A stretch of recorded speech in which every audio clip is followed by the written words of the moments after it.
नमस्कार बच्चों, कैसे हैं आप सब। आज हम कक्षा 6 में पाठ 7 जीवों में अनुकूलन के अभ्यास प्रश्न करेंगे। पहला प्रश्न है, सही विकल्प छांटकर लिखिए। मेंढक रहता है जल तथा स्थल दोनों जगह। मछली सांस लेती है गिल्स द्वारा। ऊंट के कुबड़ में संचित होता है वसा। नागफनी का पौधा एक मरुस्थलीय पौधा है। जलीय वातावरण में पाए जाने वाला पौधा है सिंघाड़ा, जो आपने अपने नदी तालाब पास में देखे होंगे, उसमें तैरता हुआ सिंघाड़े का पौधा होता है। दूसरा प्रश्न है बच्चों, रिक्त स्थानों की पूर्ति कीजिए। मेंढक पानी में जो सांस लेता है वो किसके द्वारा लेता है? त्वचा के द्वारा। नागफनी जो कैक्टस होता है एक मरुस्थलीय पौधा है।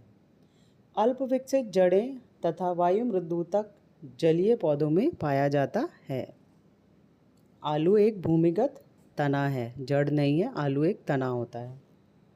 पक्षियों की हड्डियाँ कैसी होती हैं? खोखली होती हैं, जिसमें वायु भरी होती है, जिससे उनका शरीर हल्का हो जाता है और वो आसानी से हवा में उड़ पाते हैं।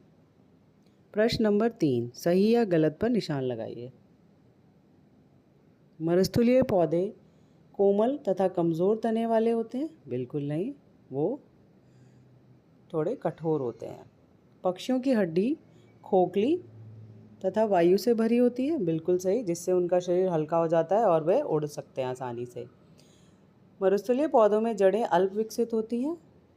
जी नहीं, बहुत लंबी जड़ें होती हैं इनमें। पानी की खोज में वो जड़ें इतने नीचे चली जाती हैं, तो लंबी जड़ें होती हैं।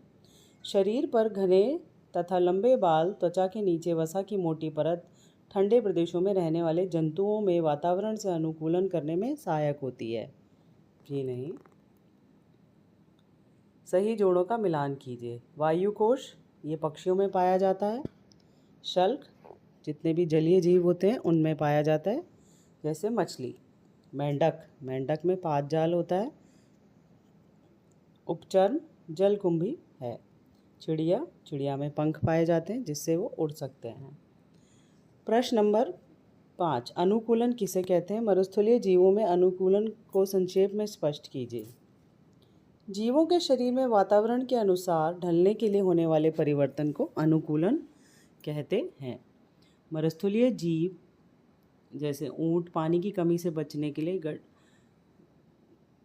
गाढ़ा मूत्र त्यागते हैं। उनके कुबड़ में वसा संचित रहती है। और नागफनी जैसे पौधे वाष्पोत्सर्जन कम करने के लिए पत्तियों को कांटों में बदल देते हैं। ये एक प्रकार का अनुकूलन है जो वो लोग करते हैं। प्रश्न नंबर 6, जलीय जीवों में अनुकूलन की विशेषताओं को संक्षेप में लिखिए। जलीय जीव जैसे मछली का शरीर धारा रेखित होता है। तैरने के लिए पंख फिन होते हैं। श्वसन के लिए गलफड़े पाए जाते हैं और त्वचा पर जलरोधी शल्क होते हैं। प्रश्न नंबर 7, उभयचर जीवों में अनुकूलन को संक्षेप में उदाहरण सहित बताइए। उभयचर जीव जैसे मेंढक है जो पृथ्वी और स्थल पे और पानी दोनों जगह रहता है।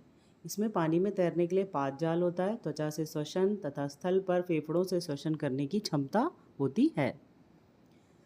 वायवीय जंतुओं में अनुकूलन का संक्षेप में वर्णन कीजिए। पक्षियों का शरीर नौकाकार होता है। हड्डियां खोखली तथा हल्की होती हैं।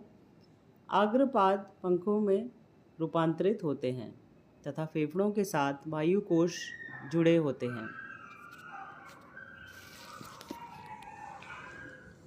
मदार किस वातावरण में उगने वाला पौधा है? मदार एक मरुस्थलीय वातावरण में उगने वाला पौधा है। किन्हीं दो उभयचर जंतुओं के नाम लिखिए जो ज़मीन पे और पानी दोनों जगह रहते हैं, जैसे मेंढक और कछुआ। ठीक है बच्चों, आप ये प्रश्नोत्तर अपनी कॉपी में कर लीजिए। धन्यवाद बच्चों।